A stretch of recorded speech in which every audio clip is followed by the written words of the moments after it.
Narito ka ngayon dahil gusto mong malaman kung paano nga ba maglagay ng lock sa profile account mo sa Netflix. Pero bago ang lahat, kung bago ka sa aking channel ay huwag kalimutang mag-subscribe at pakisulyong i-click ang like.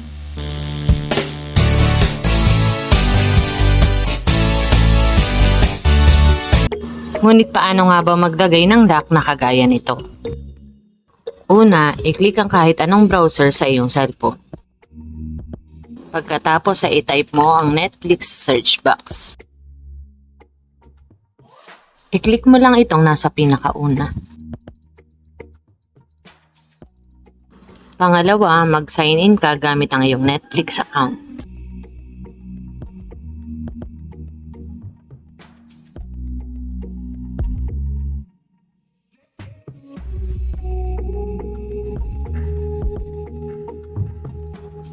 Pangatlo, i-click ang tatlong line sa tabi ng Netflix.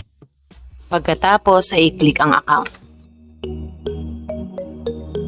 Scroll down mo sa pinakababa at hanapin ang iyong profile account.